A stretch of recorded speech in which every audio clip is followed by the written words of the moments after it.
Welcome, everyone. It's our great pleasure to welcome to Google Robert Burton.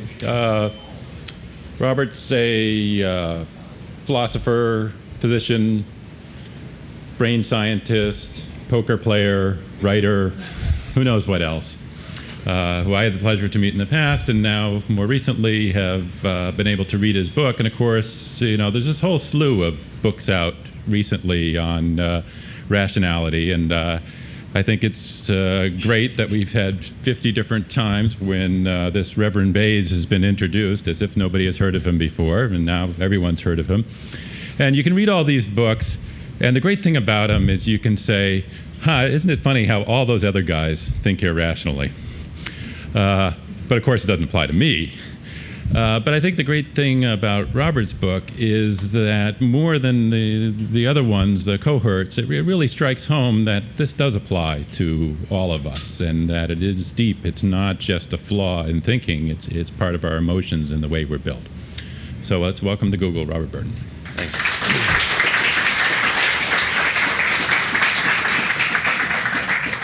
Thanks, Peter. I appreciate your inviting me here. I thought I would do something different today. Mainly because every time I've talked about this book, people have come up to me and said, so why'd you write it? And then I've given some answer, and I thought, well, if I knew why I write it, maybe I wouldn't have written it and spent so many years at it. And I thought, why not trace the origins of how I wrote this? Because in fact, it might answer some of the problems within the book. And the book is going to be about the feeling of knowing, but first, I'd like to give a little neuroscience background. This is 1485, and on your left you have a neurosurgeon with the latest equipment taking a stone out of the brain, and you have a cleric attending last rites, and on the right you have me, the neurologist slash philosopher who can't do anything but has plenty of books. And I think now 400 years later this may be the icon for neuroscience as I see it. Just as keep it as a little bit of a background. So, the question is, why write a book? And what I really wanted to start off was with a strange idea that most people start by writing because they think they have an idea, which means that the idea is in their conscious. They say, I've got a premise. I'll see, like I did an NIH study on, does aspirin prevent stroke? Okay, let's see if aspirin works. So you start with a premise, and then you take your tweezers and look for the evidence. With the last novel I wrote, which was on cellmates, it actually started with a picture I saw by Arbus in which it showed two identical twins with their arms around each other. And I said, whoa, that must be really strange to have an identical twin, so let's up the ante and make it 10. And how would you feel if you woke up with 10 identical twins? So I wrote a book about cloning, which is called Cellmates. But there was a premise. But the question is, why would you write this particular book? And in order to do that, I have to go back in my elderly years now to when I first started at UCSF in the 60s. And I was a second-year medical student.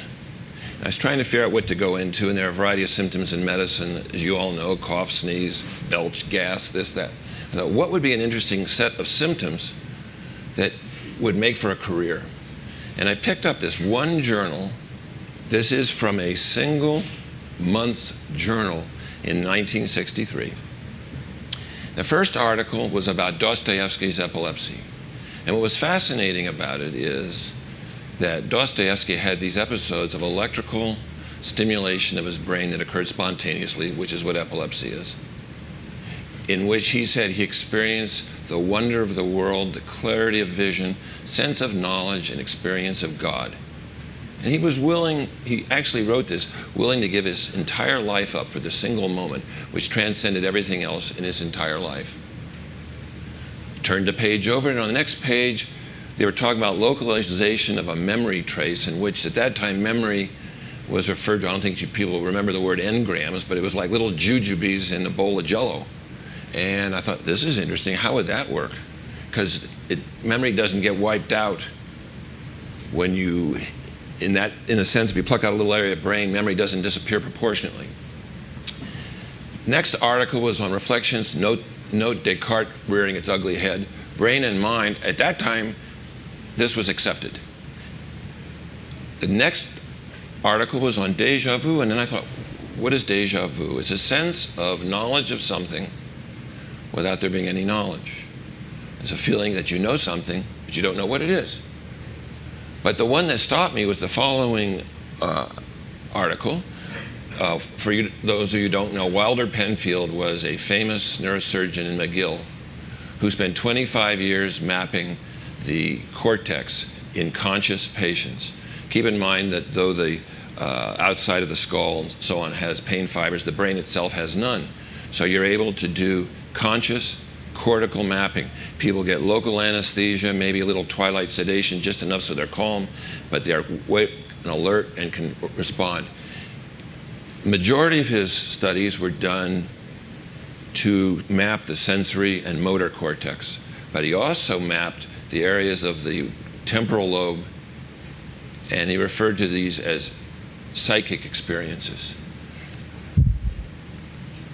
Just to show you, this is not a great picture, but this is actually from his final statement after 25 years. But what basically they did is they exposed the skull, you take electrical stimulation, and meticulously map out every millimeter and ask the patient what they're feeling and what they're experiencing. Now, mind you, I'm standing in a library, I'm 22 years old, I don't know what I'm reading, but then I read this.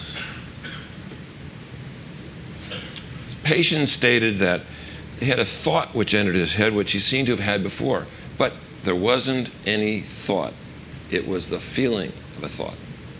He said, I'm thinking something, but I can't tell you what it is. Similarly, they have a sense of recollection, a sense of familiarity, a sense that his mind is experiencing something, but it isn't revealing it to him beyond the sensation that he's experiencing something. Similarly, you get the exact opposite. Same regions, same stimulation, same patients, and then they might experience the sensation of strangeness, bizarreness, otherworldliness. Now, when we normally think about real, we think of real as, philosophically, this chair is real because I can move it, it's out here. But that's not what these people mean. They mean it feels real, which is quite different than saying in some sort of materialistic way, this is real. Conversely, they say this isn't real. I feel like I've lost touch with reality. I'm in a strange and unrecognizable environment. I think we've all had that experience at times, but we just dismiss it as being tired or something. Having just finished college and being a liberal arts major as opposed to a scientist, I remembered this line by Heidegger. It feels so strange is the way he defines dread. And I thought, whoa, dread stimulated by an electrical probe. That's quite different than dread in some existential Sartre Camus fashion. And then I was, just to clarify this, when I went to UCSF in medical school, the philosophy department was at Berkeley and medical schools in San Francisco, and there was no commute. I remember one of the philosophers coming over and giving a lecture at UCSF, and he said that the brain is a knot at the end of the spinal cord to keep it from unraveling. And he meant it. At that time, we didn't have CAT scans, MRIs, fMRIs, PET scans. When I took my neurology boards, they had putative neurotransmitters, a handful. DNA, genetic studies, nothing. And if you remember, this was Woody Allen's era, where everybody had a psychoanalyst or two, and a leather couch was de rigueur in every doctor's office. And evolutionary psychology was like non-existent in terms of talking about it. So this was an era where what I saw in that journal, in those journal articles, was really phenomenology. And as our department chairman said, this is what you study when you're retired and can't do anything in the lab. So, years passed, and apparently I thought about this. And after finishing my last novel, I said, I'd like to go back and visit, and I actually lifted that particular journal from the library at UCSF. And no one would miss it. It's 40. It was a long time overdue anyhow. I still have it in case they want it back. And I said, I'm going to go back and visit what I was thinking about before. And I thought, okay, I'm going to write a novel about brain stimulation, what that means. But it didn't work. I got about halfway through and I said, this is no good. So I said, well, maybe I will write some individual cases that I think are interesting that I've seen and creep up on something, but I didn't know what it was I was creeping up on. So I wrote some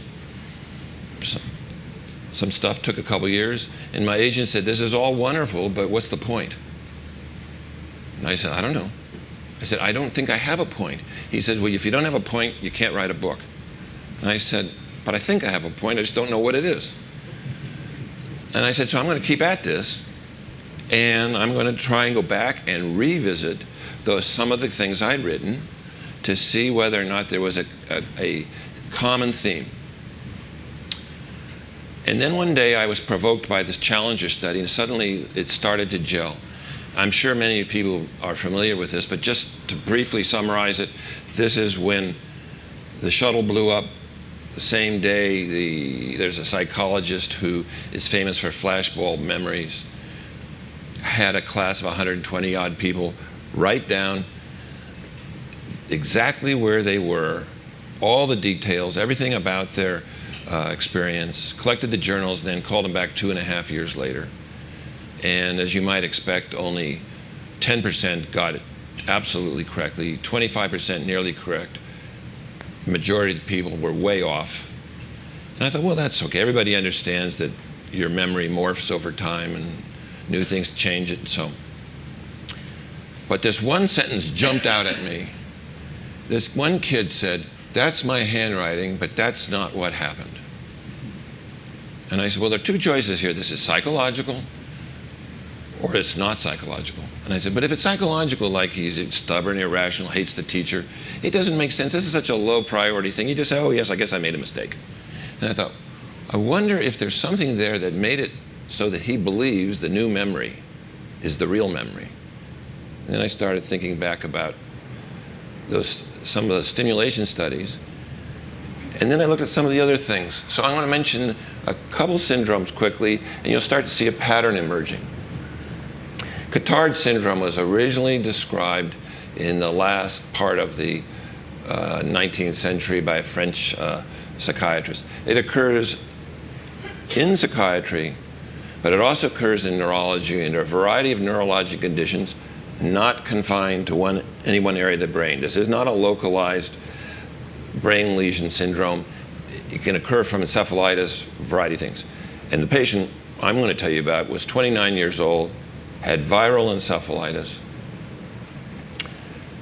and her main symptom was she believed she was dead. And the Cotard syndrome is actually la délire de négation, which is terrible French, but means delirium of negation. And she said, I'm dead. So I said, take your pulse. Do you have a pulse? Yes. So what do you conclude? I conclude that dead people have a pulse. Now that is really strange, and this is an ordinary person. This is not, I mean, okay, so she recovered. She recognized it was a delusion. She knew absolutely she had encephalitis, and this was something that her brain had done wrong. So I said, so how do you feel about it now? She said, well, this just tells me that dead people have a pulse. And she couldn't get it out of her mind, even though she knew she wasn't being, and you know, in the 50s, they talked about cognitive dissonance, and I thought there's no greater case than this of a person believing you're dead and not being able to get it out of your mind. So then I looked at one of the other pieces I'd written, and it was on a man who had a very small stroke. He was an antique dealer in San Francisco, recovered within a few hours. By the following morning, he was discharged home. He phoned me up in a panic at noontime, and he said, you know, there's something wrong. I've got this table, and the table he was referring to was like 12, 14 feet long. It was an Italian refectory table that couldn't possibly get through these little French doors unless 8 people lifted him up and dragged him out, took off the doors. He said, my desk isn't real anymore. I thought, what does he mean not real anymore? So I go over there and look at him. He says, you see, I rub my hand over these wormholes. They're in exactly the same spots as the wormholes used to be, but they don't feel real. They're not familiar. So this must be an imitation. In his mind, real, unreal, familiar, unfamiliar had been distorted by his stroke, and it changed his sense of reality. At the time I wrote this, I had no idea what it was about. But then, a third example of cognitive dissonance I looked at. There was a study done in the New England Journal, I'm going to guess now that it was the late 90s, in which they took 180 patients with major league degenerative change in the knee, massive osteoarthritis in the knee. And this one particular gentleman, whose x-rays were really bad, walked with canes. The orthopedic surgeon never dreamt that you needed a placebo control group. But the University Committee on Investigative Research said you have to have a placebo control group, so they did sham surgery. What they did, put him under general anesthesia, put in 4 arthroscopic incisions, but they didn't go into the knee at all. And it turned out that in this group of 180 people, the people who had sham surgery did just as well as the people who had the surgery. What's more fantastic, though, I mean, that is sort of understandable. What's fantastic is, so they told the guy, you had sham surgery. Now, you would expect under those circumstances he might get worse. Wrong. Instead, he said, whenever I see the doctor on TV, I say, that's the man who fixed my knee. Now, cognitive dissonance has always been described in social terms and in psychological terms. But here are several examples of where people simply cannot overcome some sensation, and I'm going to get back to that word, sensation or feeling, something that's telling them that what they believe to be true is true and they can't control it. Which led me to say, well, maybe this book's about how we know what we know. Perhaps there's a feeling of knowing that somehow colors people's thoughts. So there would be a thought that you have, and then there would be a sensation about the thought. Or, I don't like to use big words because I can forget them quickly, but like metacognition. Thoughts about the thought. But I thought, thoughts about the thought would still be a thought, and then there'd be a thought about that thought, and thought about that thought. So maybe there's something other than a thought at play. So I thought, well, and I went through a series of sort of thought experiments in my own mind, and mind you, some of these may be wrong, but the more that are wrong, the more it proves my point. And if they're right, it proves my point, so you just have to bear with me. It's a no-lose situation if I say I don't know if they're all right. But let's talk about the aha for a second. I, being a liberal arts dummy here at Google, can say that in line 1, 2 plus 2 equals 4, I actually feel that's true. I can see it in my mind's eye. So I know that the equation's true, and I also know that it's true, and I know that this is sort of mathematical intuition.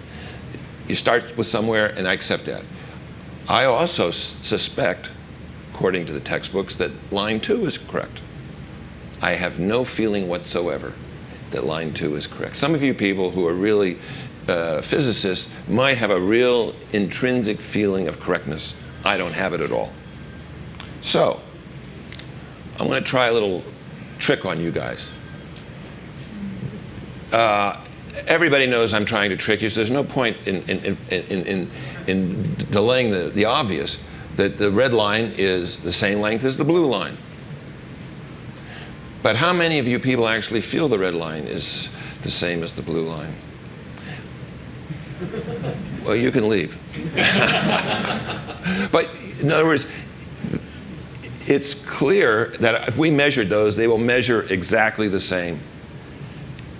But it's hard to convince yourself. So this is an example of where your mind has a feeling about these two that is different than your logic, and it's very hard to control. Now, I'm going to try, and if you've got, for any of you who actually read this book, please don't yell out the answer to what I'm going to do next. But I'm going to show you how this feeling arises. I'd like you guys just to take a moment and read this paragraph. And then ask yourself what it means, if anything, or what it might stand for. And as I say, if you've read it or seen it, please don't spoil my moment in the sun.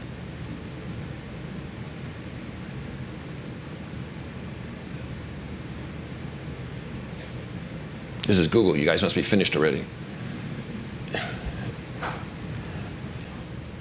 Now, when I read this, I said, this makes no sense to me whatsoever. I just happened to run across this in a psychology article. I thought, this makes 0 sense. But what I'd like you to do is watch what happens when I show you the next slide. Sort of ask yourself what your mind does.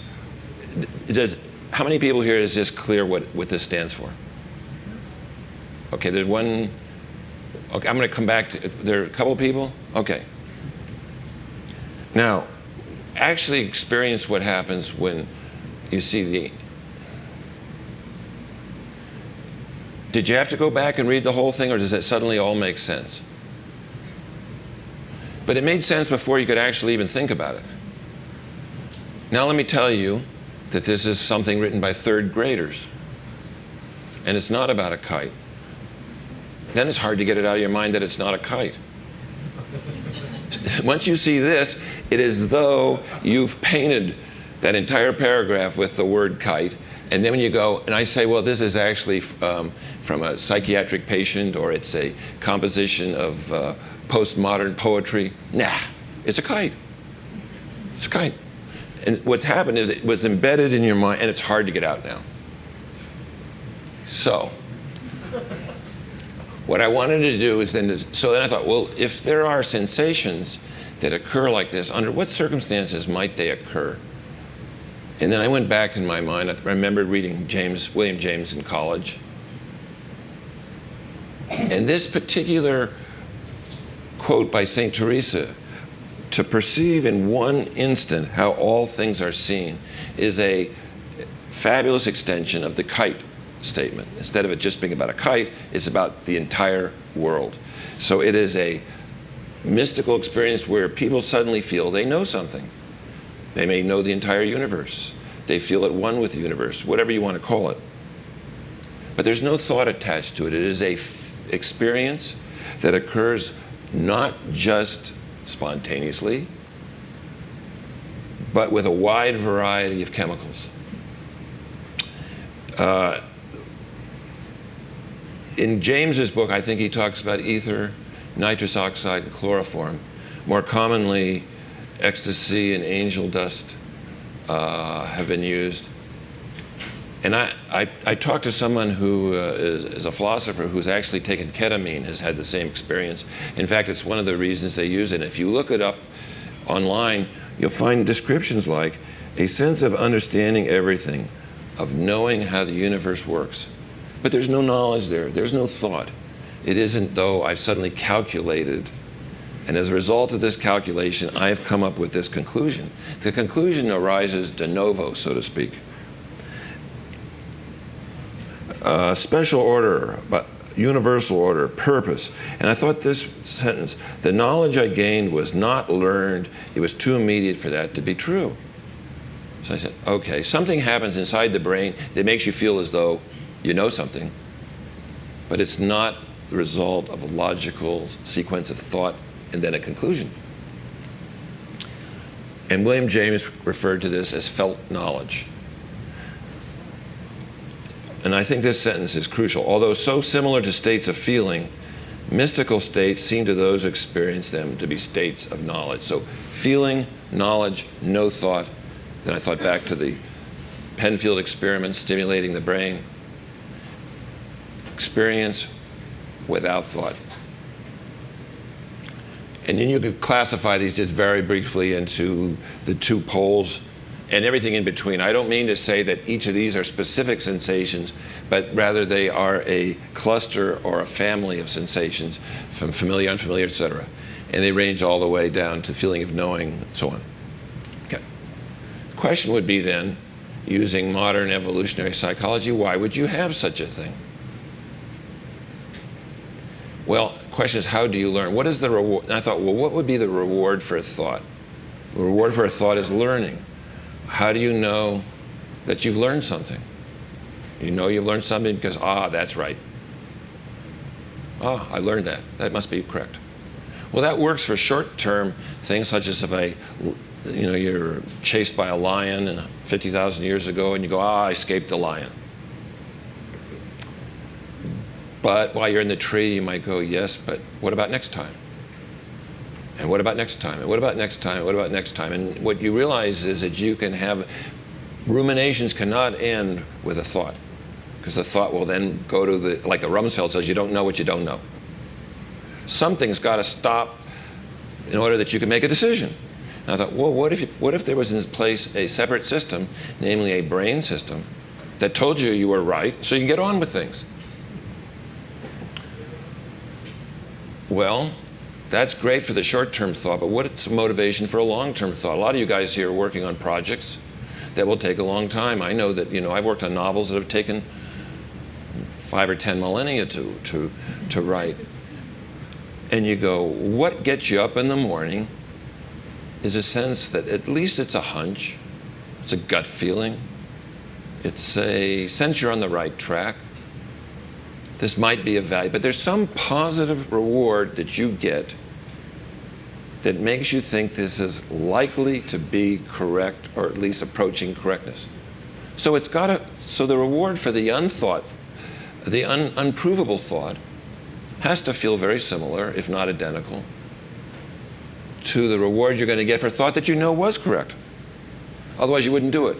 And so you have to say so most of us, when we get up in the morning and whatever we do, we think, I think this is a way to approach this problem. Maybe it isn't. I can always change it later, but at least it gets me motivated. So it turns out that reward for that which is correct and a motivation for that which has not yet been proven must be similar enough that you confuse your mind and continue onward. Which means that there's a paradoxical effect for this feeling of knowing. It can occur as a result of actually learning something. And it can also be a motivation for something that may not be correct at all. So I thought to myself, are there situations, just to clarify in my own mind, are there situations in which these sensations might go awry in ordinary daily life? And I thought, well, let's just take the field of neuropsychiatry. Now, if you believe that Martians are in this room because you have a brain disorder such as schizophrenia, it is impossible to logically explain that away, because the feeling of knowing that the Martians are here is stronger than any logical counter-argument. Similarly, I don't know how many of you people know people with obsessive-compulsive disorder, but one of the classic symptoms is people turn off the gas, they go out the door, they come back in, they look at and they can clearly see the gas is off. I mean, there's no question, gas is off. Go out the door. How do I know I turned the gases on? Back and forth, back and forth, back and forth. Totally disabling. And now, just coming into the literature is to talk, although they haven't talked about it in terms of the feeling of knowing, about pathologic certainty and uncertainty. And this would be an example where if the feeling were absent, you could see how detrimental it would be to daily life. So then I said to myself, okay, if the feeling of knowing, and when I use the feeling of knowing, I'm talking about everything that goes along with it, familiarity, unfamiliarity, and so on. If this is a cluster of sensations in the brain that somehow gives your thoughts a greater or lesser degree of meaning for yourself, then it would be subject to perceptual illusions that all sensory systems have. So I thought I would briefly present how this might work in a way that's kind of interesting for me personally. Imagine a baseball game. Guy's throwing the ball 100 miles an hour, just for example. It takes approximately 0.4 of a second for the pitch to leave the pitcher's hand and cross the plate. It takes 0.2 of a second for you to perceive the ball, its position, rotation in the hand. And then it takes 0.2 of a second for reaction time to get the bat off your shoulders and start to swing. And interestingly enough, even if you're the greatest or the worst, the reaction time is pretty similar. That's not where people are better or worse. 0.4 of a second. So imagine, and it takes literally 90 milliseconds from the time the retina perceives the ball to the time it even reaches your brain. So the ball will have traveled half a dozen or more feet before you'll see anything at all. And by the time the perception is clear, it'll ball have traveled partway to the plate. Now, if you listen to, I'm going to see if I get this correct. Ted Williams said the ball was the size, he saw the ball approach the plate as the size of a 50-cent piece. And Barry Bonds, not to be outdone, said it was the size of a quarter. And Stan Musial, who was one of the great hitters, said that he could actually see the top, middle, or bottom third, depending whether he wanted to hit it at the outfield or hit it. He could actually see this. But we know that he swung at the ball. In order to hit it, he had to start initiating a swing when the ball is maybe a third of the way to the plate. Well, it would make no sense for him to swing and then see the ball approach the plate. That'd be ludicrous. So the brain actually has a mechanism called subjective backward representation in time. The ball leaves the pitcher's hand, you swing, and then the way it's reproduced in your mind, you see the ball approach the plate before you swing. But that's not the way it works, because it can't work that way. And this is pretty similar to if you walk into a wall. The sensation from your foot and the sensation from the tip of your nose are going to reach your brain at a different time. If you experienced them as they occurred, it would be a wave. But we don't experience it as a wave, we experience it as all at once. And the reason we experience it all at once is because the brain has some sort of central mechanism, which I have no idea how it works, which synchronizes reality. I don't like to use that word, but it makes it all appear as an instant. And in the baseball, and we all know this from all high-speed sports, it's true for tennis, boxing, you get a clue of where the ball is coming, you swing, and then you see the ball approach, and you actually think you saw the ball. So I thought, well, what they've really done is we have shifted when you perceive the sight backward in time. So then I thought, okay, and I love the quote about Sandy Koufax's fastball was so fast, some guys would swing before he even got to the mound, because it's really it in a nutshell. So then you have to say, well, when do you know that a thought is correct? And I thought about this for a while. Supposing I come to Google today and I'm here. And 20 years from now, it's Googleplex. And there are 4 million buildings, and I think I know which one it is, but I'm not sure which one it is. And I recognize the building, and I say, yes, that's the building I was before.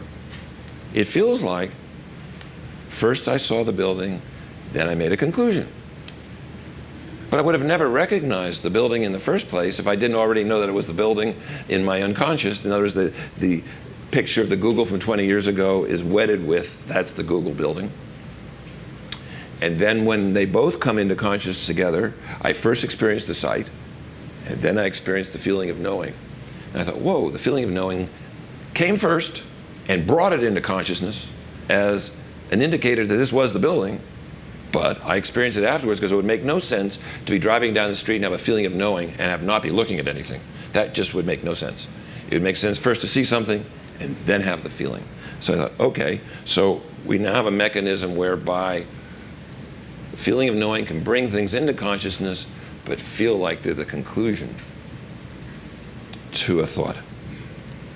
And if you have any question about the baseball, I just picked this one up. This is a lady who's swinging with her eyes closed. Perfect swing. She's not seeing, she can't see it because she started the swing when the ball was way out there. So then the question really arises, if the feeling of knowing is a sensory system in a large sense, what's its purpose besides reward? Well, it may also be a way of calculating when you're correct on an unconscious level. In other words, you've all seen these pictures of a little bit like Abraham Lincoln a little bit more like Abraham Lincoln, a lot like Abraham, and at some point it's Abraham Lincoln.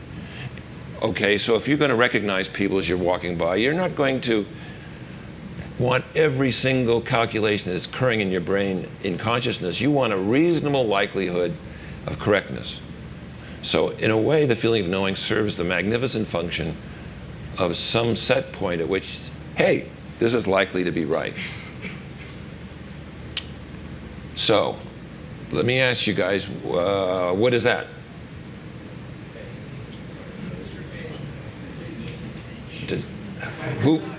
What is it?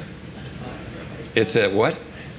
It's a teepee with the opening in the tent top. No, I mean, the point is, so what is, if I said to you, is this an H or an A, what would you vote?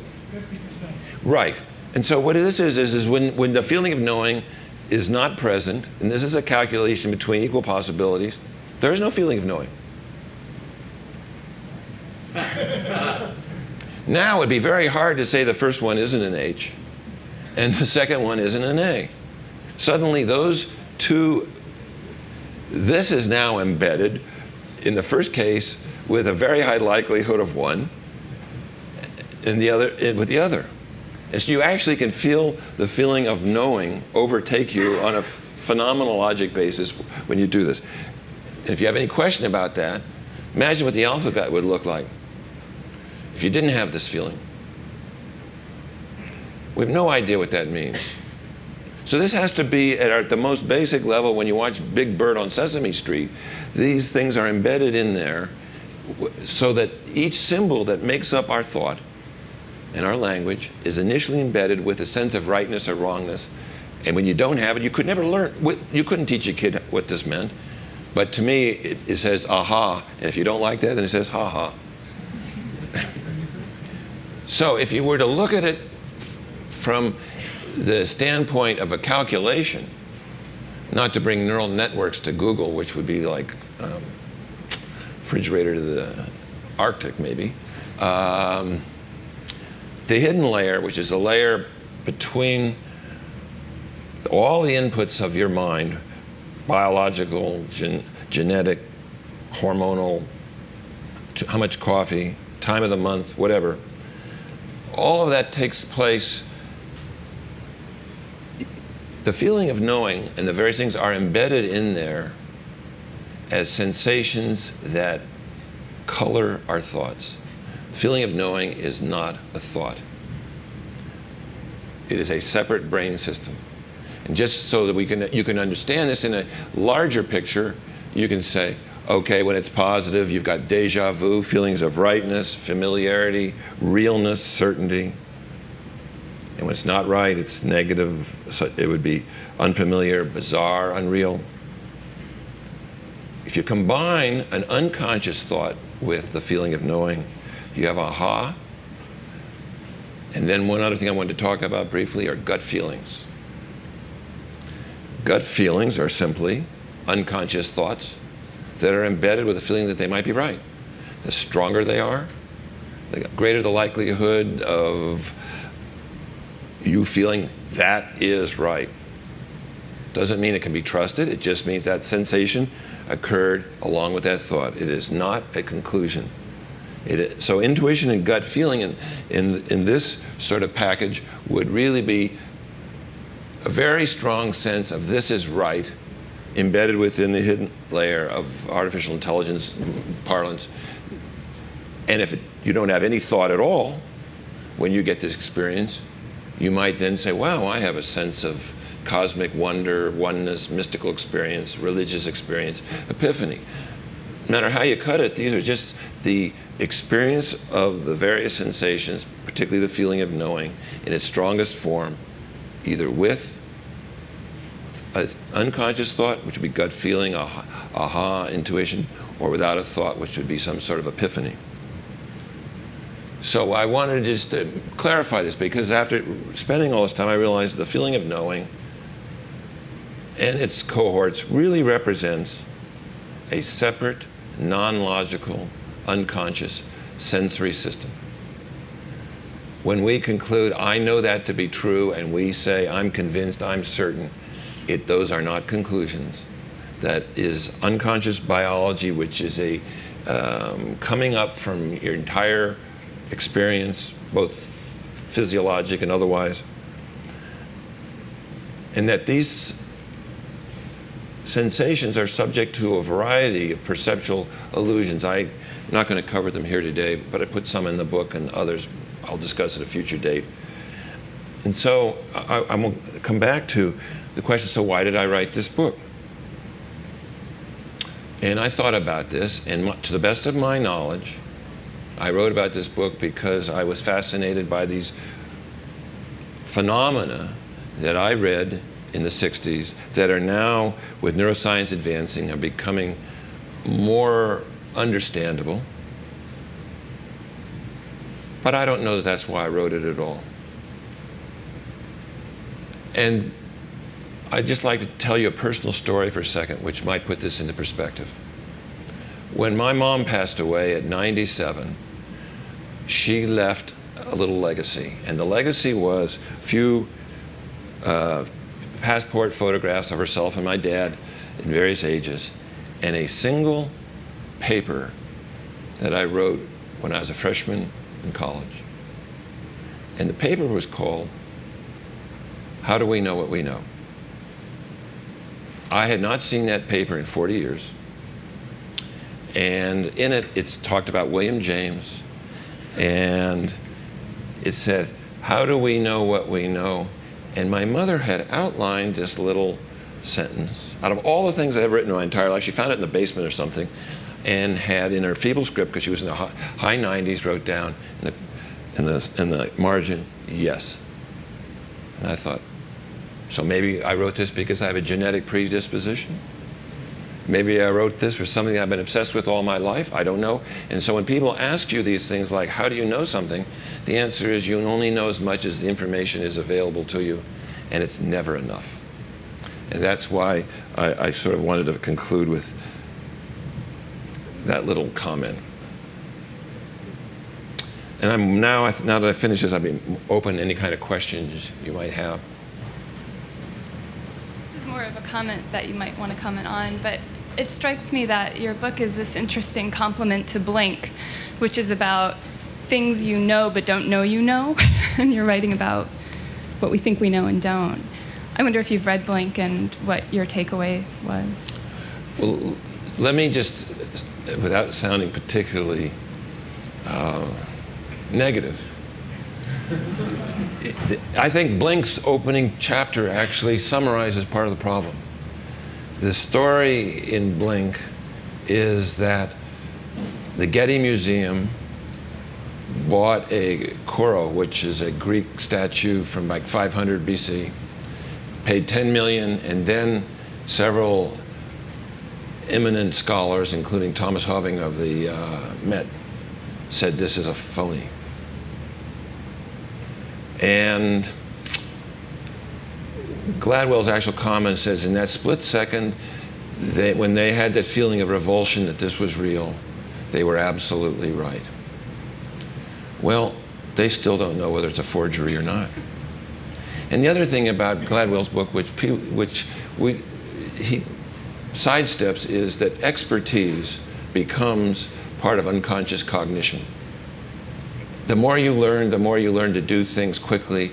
A master pianist, for example, eventually doesn't have to think about every little thing.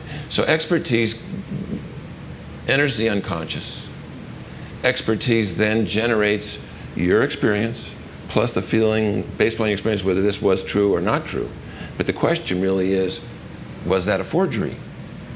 They still don't know. And I went online because I was really curious last week, and according to the most recent catalog, it says it's either a 530 BC statue or a forgery. And one of the things we realize is we don't know much about how they buried ancient Greek statues. And I thought, well, this is yet another example of you can say, I think it's bad, and you should go test it. So I think the thing about Gladwell is, yes, of course, most of what we think about comes out of the unconscious. And then you have to learn how to test it. So the question I think is crucial is this a scientific question? is this something that can be measured scientifically, or is this an aesthetic question, an opinion? Like, I don't know how you'd do a scientific test on whether or not to get in or out of Iraq. I mean, you can't invade 50 times and not invade 50 times, and then, so you can't do that. So I like to divide opinions up into those that are opinion, in which you say, this is an opinion, or this is fact. It is the opinion of several people that that was a forgery. It's not a fact. So when he says they're absolutely right, he's blessing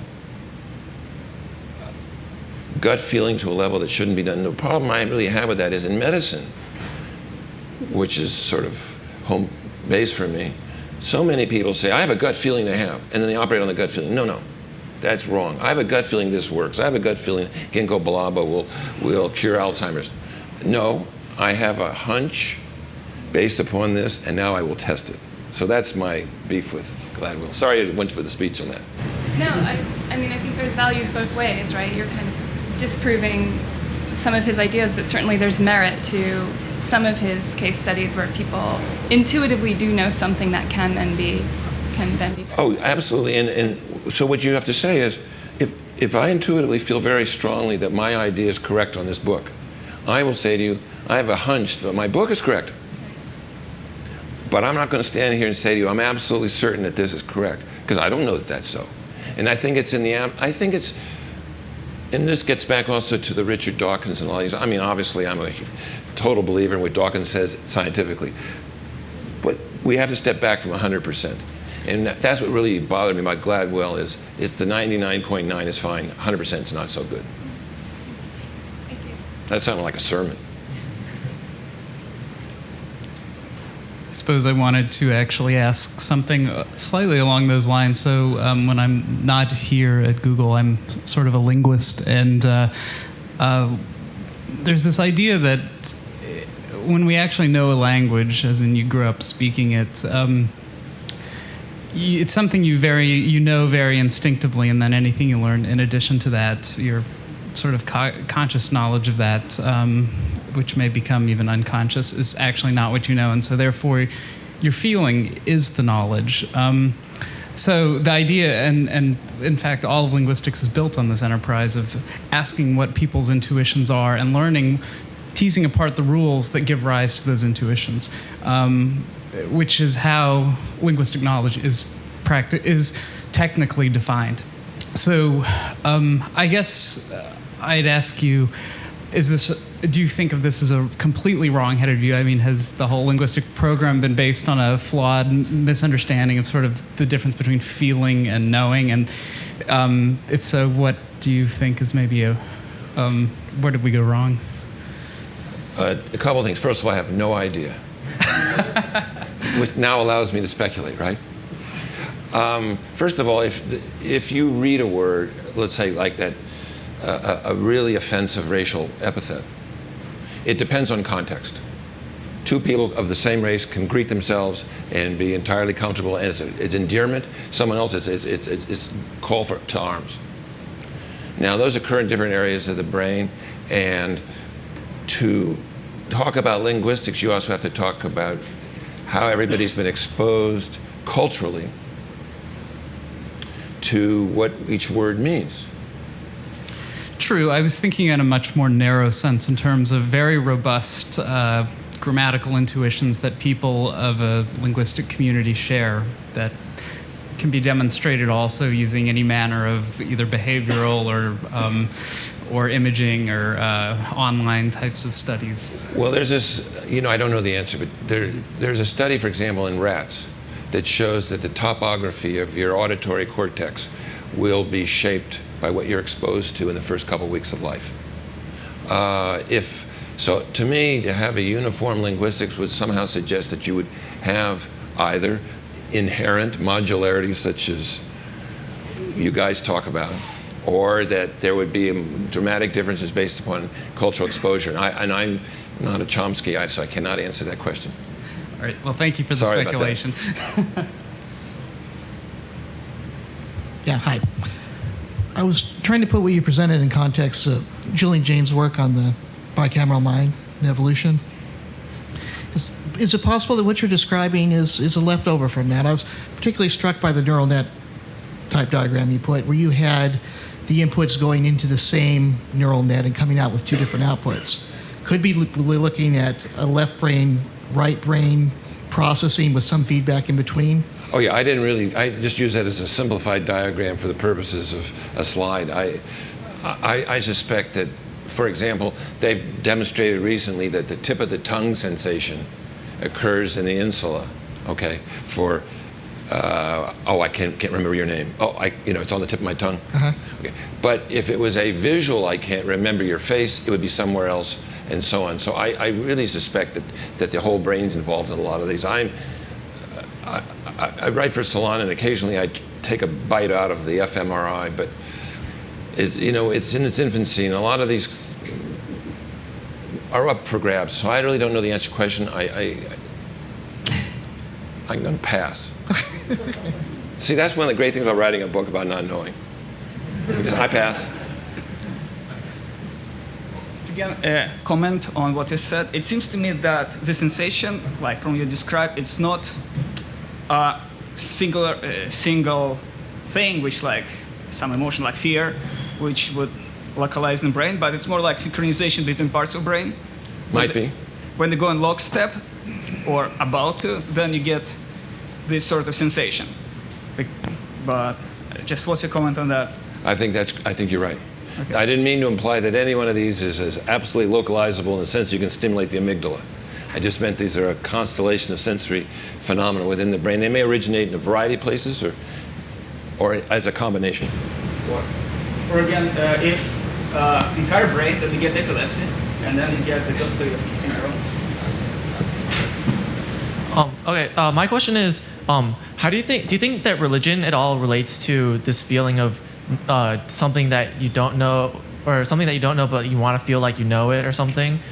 Could you tell me what you think about religion? My suspicion is that if you took all the people in this room, we would range from those people who are profound doubting Thomases / skeptics to those who have a very strong sense that they're right, in part maybe out of the way they're raised, and in part out of their own biology. I know that I'm one of these people who never really feel strongly that I'm right in this kind of thing. That feeling doesn't overcome me. Now, imagine that the feeling of clarity or that one of these epiphanies occurred out of the blue. When they've done experiments on this, almost invariably people try then to explain it. The only way they can explain it is through the language of their culture. And then if for example, it makes no sense to wake up in the morning and say, I have a sense of purpose, if you don't know what the purpose is. So you attach something onto it. And so iconography, which is what you're really talking about, I separate spirituality, which would be that feeling, from religion, which would be the dogma or doctrine or liturgy. Yes, I think that this is what people will attach, if they're so inclined, as a way of explaining something that otherwise occurs and is without meaning. It gives it meaning, but the feeling is the meaning, but this gives it an expressible meaning. I may be wrong about that too. All right, thanks. Hey, for practical purposes, is there a way to keep reality, if you'll forgive the term, in sync with what you know?